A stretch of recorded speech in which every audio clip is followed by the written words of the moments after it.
Okay, let's get on with part two here. Bill, your recent bench press record. Tell me the weight again that it was. 512 and a half kilos, 1,129.8 pounds. I just say 1130. 1,130 pounds at the young age of 62. That's what I'm talking about, man.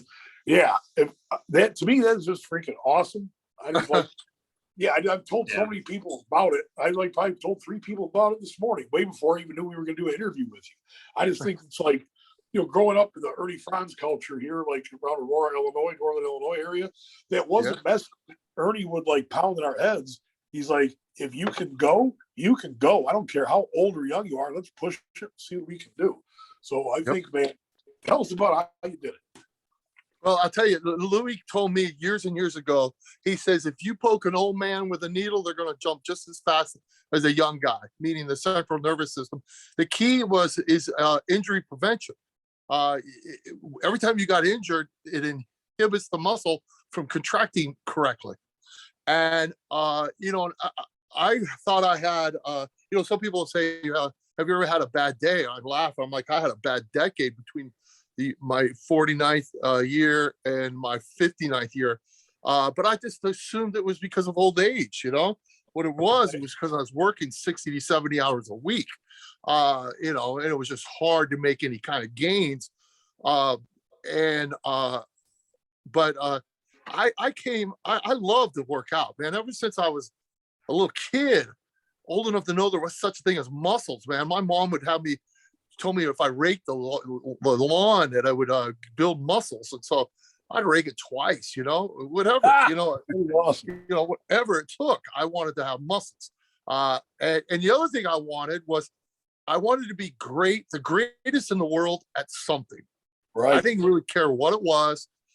I wanted to be the greatest in the, not just to say, oh, I was the greatest strength coach in the world. No, I wanted to go undeniably. I had the number one of all time. And that's been a dream of mine.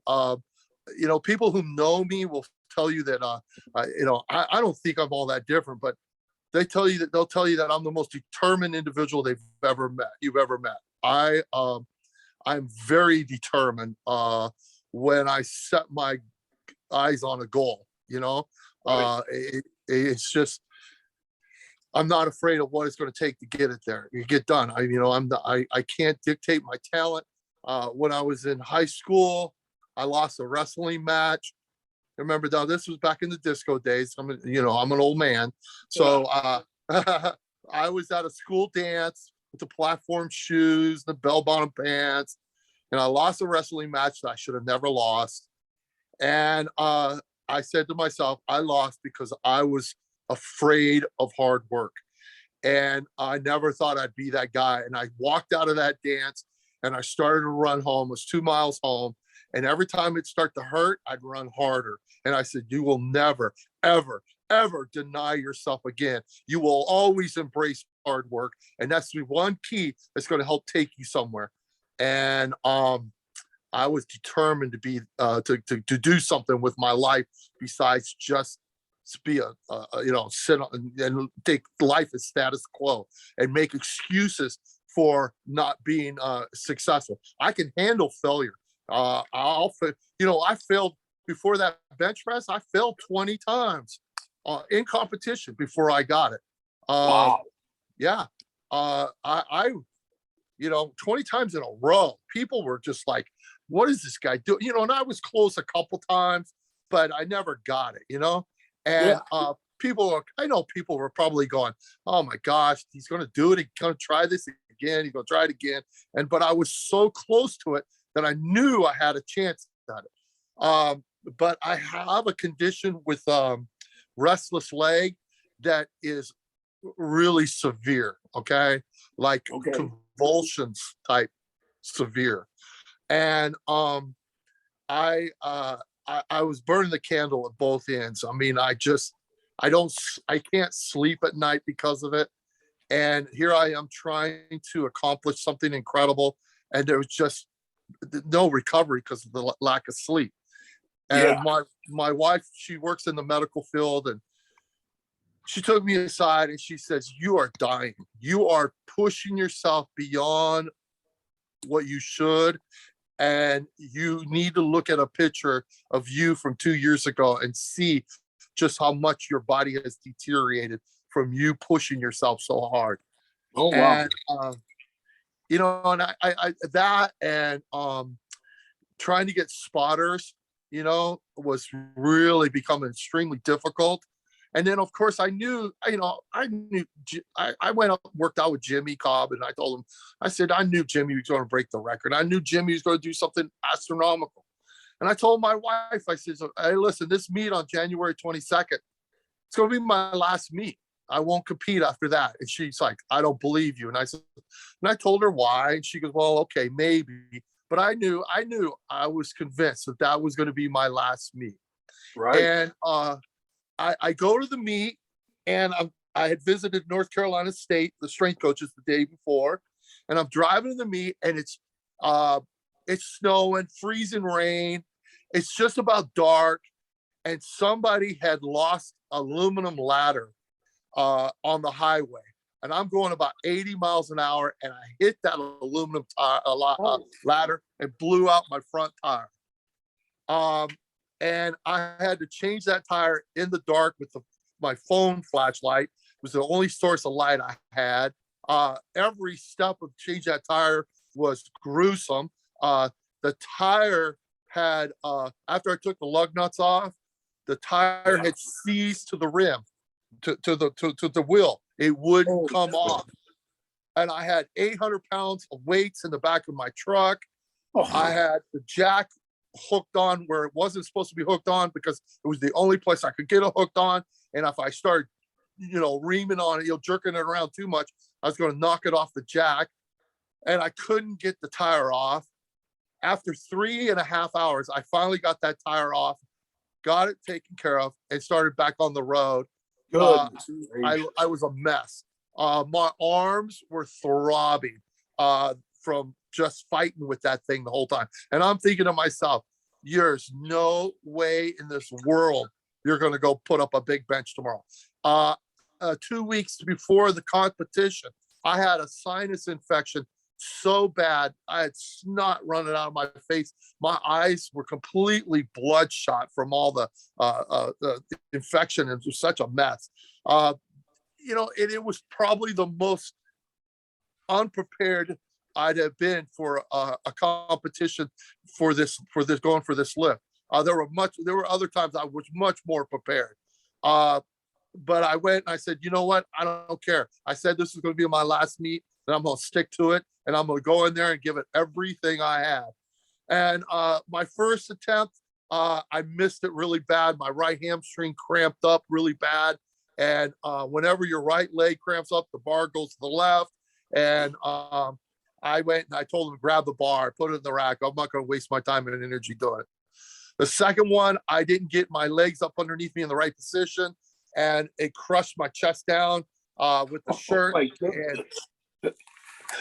And so I wasn't in the right position to get it. So it comes down to my last attempt.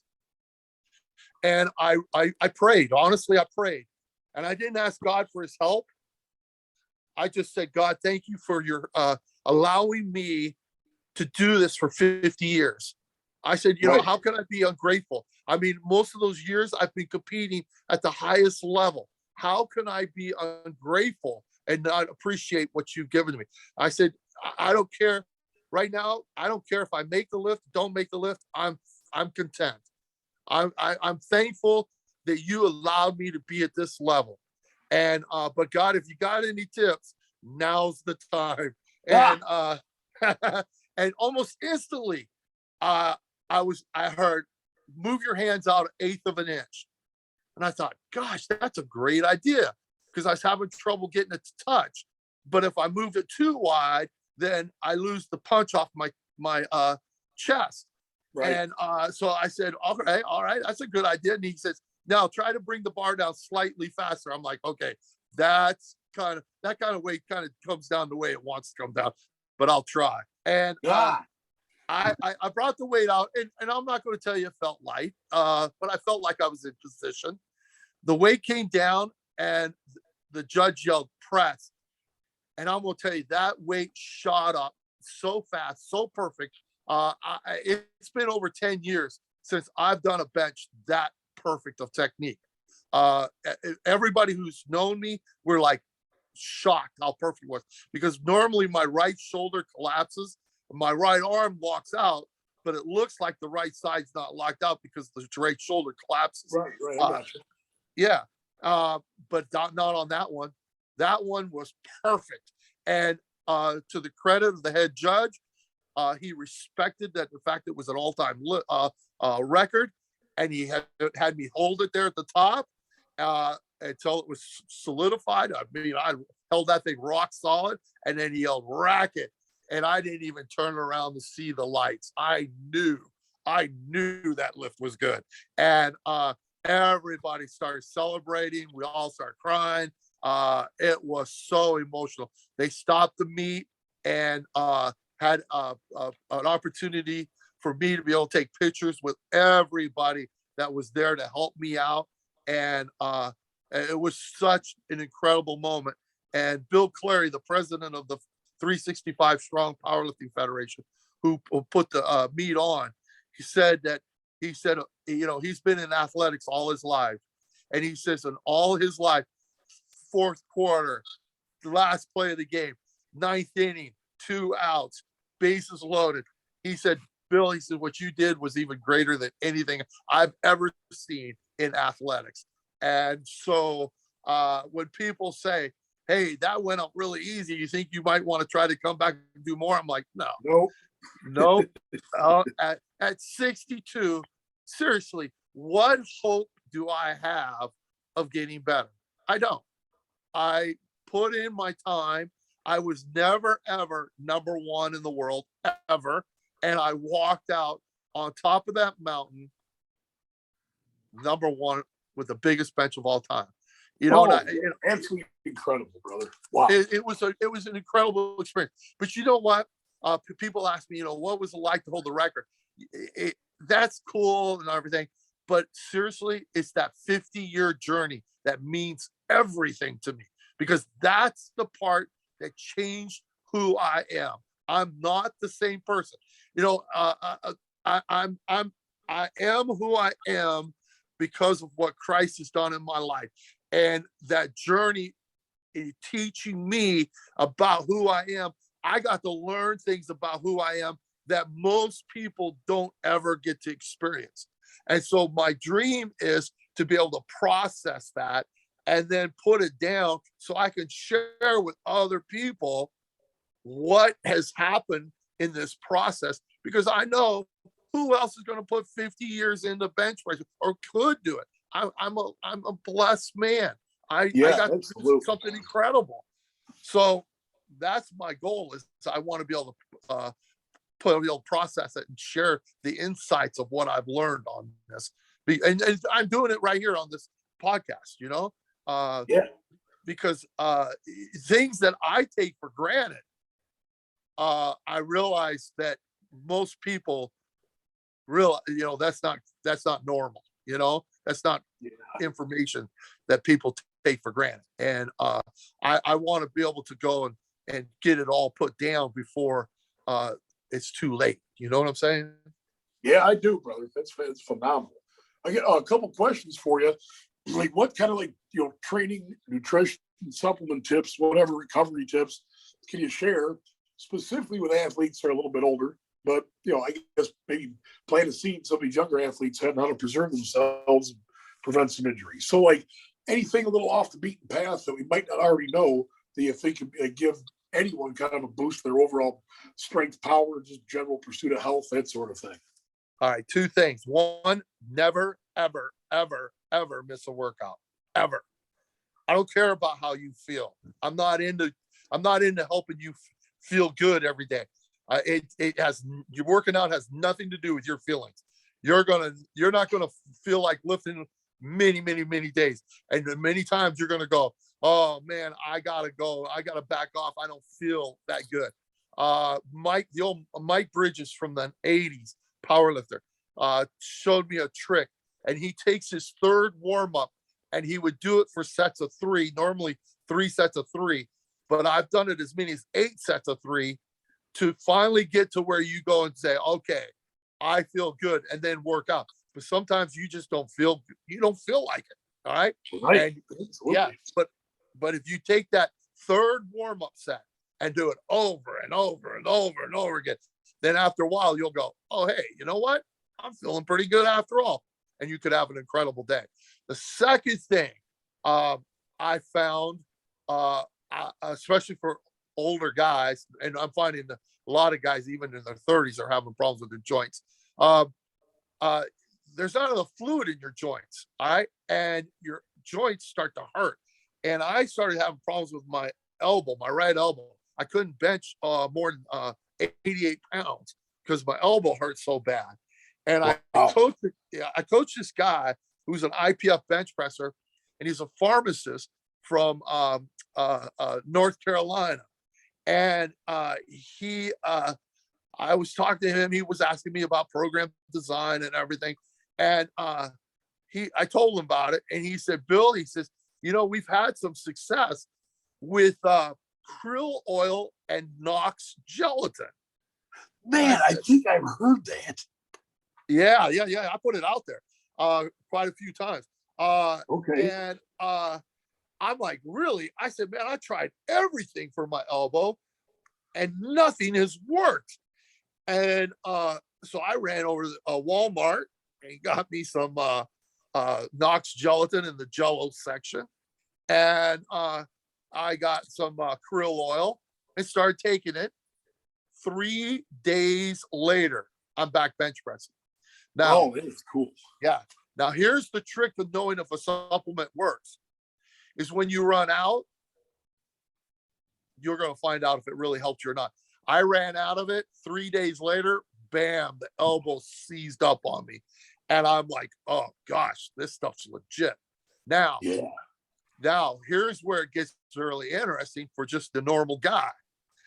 We started to see where we were recovering from soft tissue injuries faster when we were taking it, and I kept having buddies of mine going, hey, I got a little strained pec. What would you suggest? I said, man, we've had a lot of luck with this Knox gelatin and krill oil. And that's right. Back and they're like, holy smokes, this is incredible. Well, then it hit me. Well, if it's helping you recover from a soft tissue injury, what are we doing every day when we lift weights? We're creating this micro tears.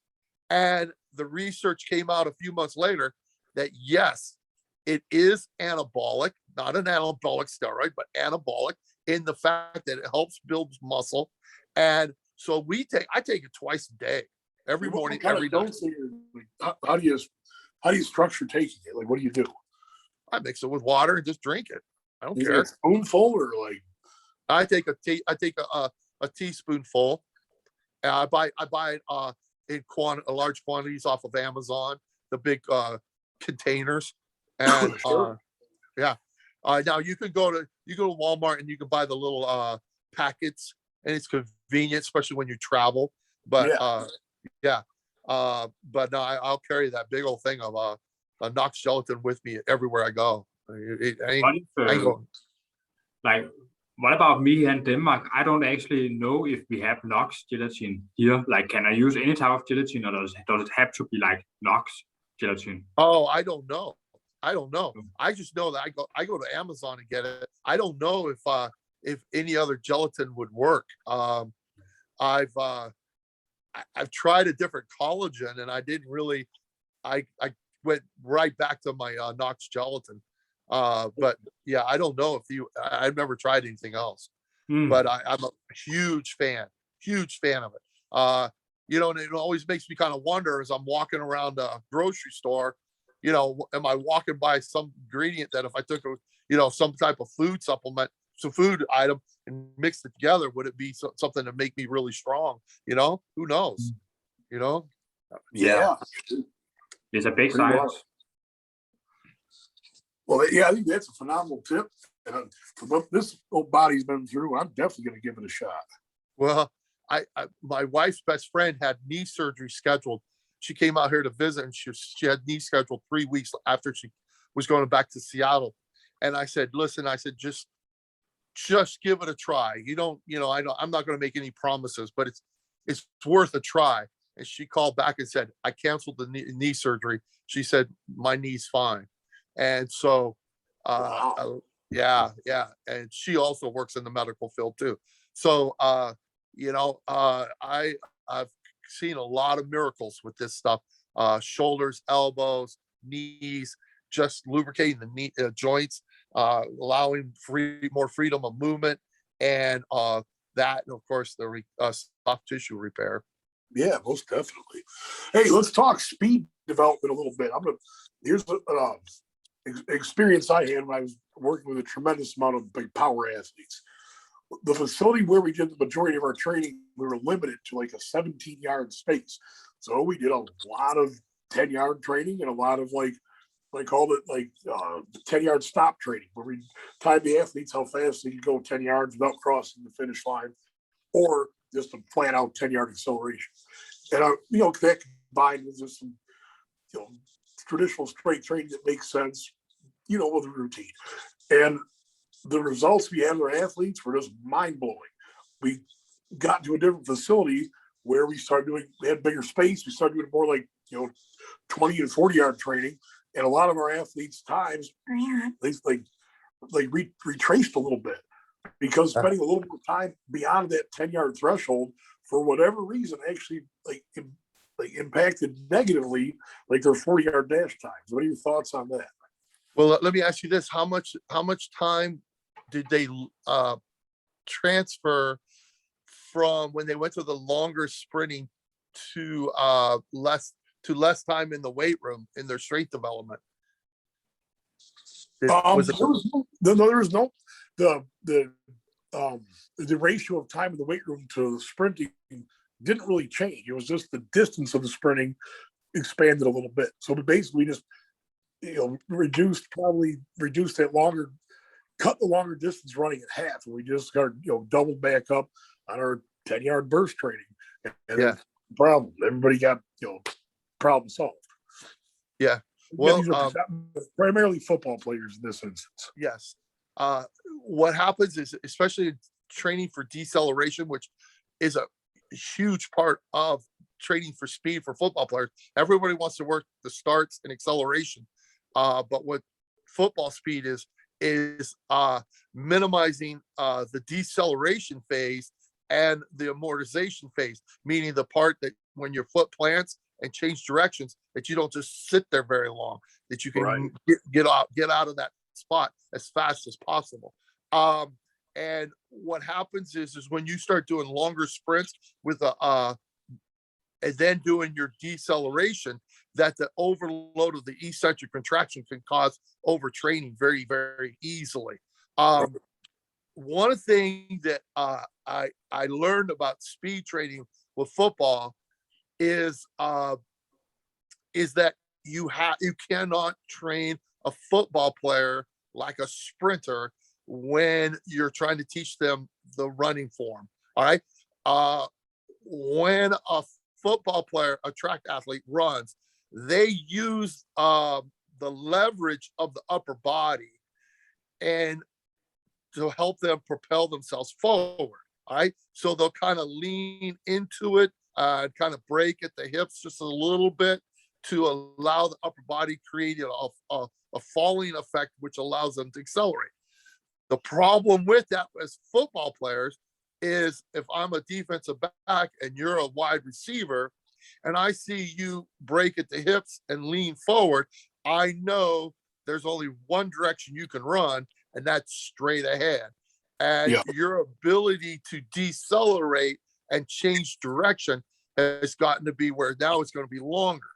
So what you have to be able to teach the football players is how to accelerate without using the momentum of the leverage of the upper body bending over, and by running in more of an erect position And what that means is you have to be strong to be able to do that, where the upper body in particular, surprisingly, takes more of a role in speed development. Tom Shaw, the #1 coach for the preparing the athletes for the combine, said that the pull-ups are the best exercise for developing speed, because the upper body plays such a role in speed development. So Right. also know that you can't run fast and you can't do pull-ups if you're fat. So I'm as back to my football days, I remember hearing through the grapevine that Charlie Francis had like the magical ratio: triple body weight squat, double body weight bench. That's what he wanted to see for a truly elite level sprinter. So it kind of stuck in my head. I don't know if you ever heard his philosophy on that or not. Yeah. But I thought it just sounded kind of cool. So I got the triple body weight squat, more or less. And never quite got that double body weight bench, but I was, fairly close. And just practice a lot of balance type training, because I recognized how much of an influence that upper body mechanics did have in the speed. So we would do a lot of, we practice from an offensive lineman standpoint, kind of ties into what you're saying. I would try to do run blocking out of a 2-point stance, just to make sure I was perfectly balanced and relying on strength rather than leaning into something. So I think it kind of ties in philosophically to what you just said. Yeah. Yep. And that's why the speed guru that taught me speed training, he worked with this gentleman who got a silver medal in the 200 meters. And everybody thought he was going to be a great football player. And he finally took him aside after he'd been cut from every team and said, "Are you ready to become a great football player?" And he goes, "Yes." He goes, "Okay, now I got to teach you how to run all over again." And that's it's totally different than track. Now, I'm nothing against kids running track in the springtime. I hope that they don't misinterpret that. I think it's great for them to be out there running fast. I think it's better than just sitting around not doing anything. Plus, the opportunity to compete, the opportunity to help represent your school, man, build friendships forever. That's really important. And I don't want kids to be going, "Oh, he's saying I shouldn't run track." That's not what I'm saying. I'm just saying that the technique of having football speed is different than the technique of running fast on the track. That's all. No, 100%. Well, hey, Matthias, we're going to wrap this up. Unless you have any final questions, or Bill, anything else you'd like to say, by all means, take the time to do it. I'm impressed with you. To me, you are a walking, living legend of the strength world, both coaching ability and performance ability. I'm really impressed, man. I don't know if it's appropriate to say, but man, I'm proud of you, because what you've done is just mind-boggling to me. The way you help other people, the performance you lay down for yourself, your humble attitude, your ability to share your faith like that. That's A+, man. I appreciate you. Thank you. I just, I'm just, I use this illustration a lot, that if you were in a room with a bunch of people and there was no lights at all on, and you were the leader that had to go across that room and find the light switch on the other side, you're going to have a difficult time finding your way across that room. But once you get to the other side and turn that light switch on, it opens the door for everybody else to follow right behind you. And that's kind of what I've been hoping to do, is that, I was tough, but now I've opened the door and opened maybe the possibility to other people's eyes to the potential that they have inside of them. And I'm hoping to see the world of the bench press go nuts, because of people realizing that they have far more ability in them than they realize. I think it's happening. Absolutely. That's pretty cool, man. Can you, questions or comments, Matthias? Yeah, I just remembered that I read an article about an interview you did a week ago, and there was something I wanted to ask you about, to talk about. And that was, you said that if your bench press max increases by 50 pounds, you would only increase your training max by 2.5 pounds, because your body needs time to catch up to the new strength, the new weight. I mean, yes. Can you explain that? I see people make this huge, it's the biggest mistake people make is they go through their training cycle and they go and make a 50-pound increase in their strength. And they think that because they can represent a 1 rep max, that should be their training max, and they're going to make bigger gains off of it. It's not true. All right. It's all about the total tonnage that you're handling. And if you only go up, let's say 5 pounds on your training max, maybe 10 pounds, I go up 2.5 pounds almost every time. Because what I'm trying to do is I'm trying to see slow, gradual progression. Now, my training cycles are very short, like a week and a half. I do very short week training cycles. But if I do that and I go through, let's say 30 training cycles a year, and I go up 2.5 pounds each time, at the end of the year, my bench max has gone up, and my training capacity has gone up. And your bench max is a representation of the work capacity. Your work capacity is not a representation of your 1 rep max. And that's a cool way of putting it. Oh, yeah. I mean, So I think it makes sense because I've been pushed that way, like too hard by previous coaches, that saying that now I'm stronger, I can do more, and I have more in the tank. So let's up the numbers so that it matches the percentages on the lighter days. But on the lighter days, I was beat up because I was handling heavier weight on the heavy days. So it's like enough is enough, and it was too dangerous for me. And now I'm all banged up. So that really resonated with me, what you said there about progressing slowly and being mindful of the work capacity and not just the strength part of it.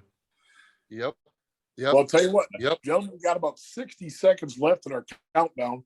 Boy, if you ever want to come back with us again, Bill, it'd be an honor. I'd love to have you on if it's something you consider. Absolutely. But we are on that final 60-second countdown, so I want to give a shout out, Bill Gillespie. Someone wants to search you on the internet or find you. What do they do? Just Google your name, or do you got something you'd like to? No, I don't. I don't have any. I'm on Instagram and Facebook, but I don't have. Yeah, I don't have any kind of special web page or anything like that. Gotcha. Well, this is Corey Maselli with Matthias Bergstrom Anderson and the walking living legend Bill Gillespie, Ramp Feed Radio, Squat Life or No Life. And thanks to Matthias, he just started a new YouTube channel for us. If you just YouTube search the Corey Maselli Show, you should find us. Much love to everybody out there. God bless you and have a good one. Peace. Thank you. Peace.